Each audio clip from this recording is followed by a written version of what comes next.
There can be a sense of unknown entering a season with the new head coach. In Cleveland's case, they had the reassurance of locking in the core four and at least the promise of positive changes under Kenny Atkinson. However, I don't think even they could have imagined the season going historically well. When Kenny Atkinson became the Cavaliers' 24th head coach in June, he inherited a team that had all the right ingredients. It's not a remake, it's not a redo, it's a where can we get wins on the margin? You know, how can we tweak the rotations? How can we tweak our playing style? How can we put guys in the right position? With nearly 2 decades of NBA coaching experience, including an NBA title as an assistant with Golden State, there was confidence across the organization that Atkinson could elevate the basketball product in Cleveland. All roads led back to Kenny. Like I told Kobe when I interviewed, I said, I'm just coming here to give it a little more of a push. There's so many things, great things in place. Following much anticipation, the Cavs got off to an extraordinary start.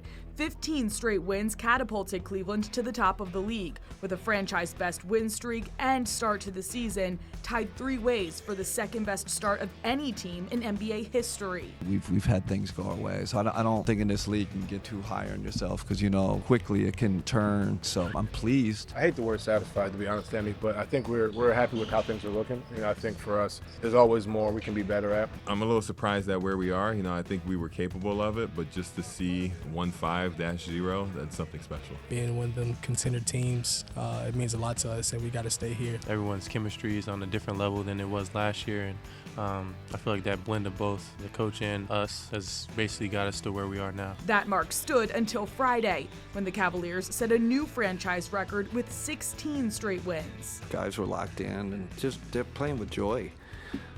We're obviously talented. We're very skilled. We're connected.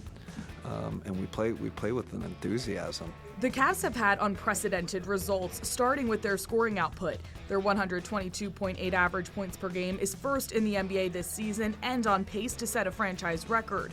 Looking deeper, they've scored 130 or more points in 19 games this season, obliterating the previous record of 5 in a single season. They've surpassed 140 points 4 times, another new benchmark. You kind of know when something special is going on. You know, we got something special. The milestones continue to rack up. Cleveland has set new team records for the most points scored in regulation, in a road game, in a quarter, in a half, and set new highs for biggest halftime lead and 3-pointers made in a game. It gives you more confidence, right? As a team, you're breaking records, you know, that have stood for a long time. Should be proud of that. But all of the above only matters if they carry it into the playoffs. I think the odds of a regular season like this happening again are pretty low, but our sights are set on bigger things, so you enjoy it, but then you move on and try and get better, focusing on what's most important. We're still winning games, but we still know we have a lot to improve on. I mean, that's one of the best feelings in the world. I think that's kind of what we're all focused on, is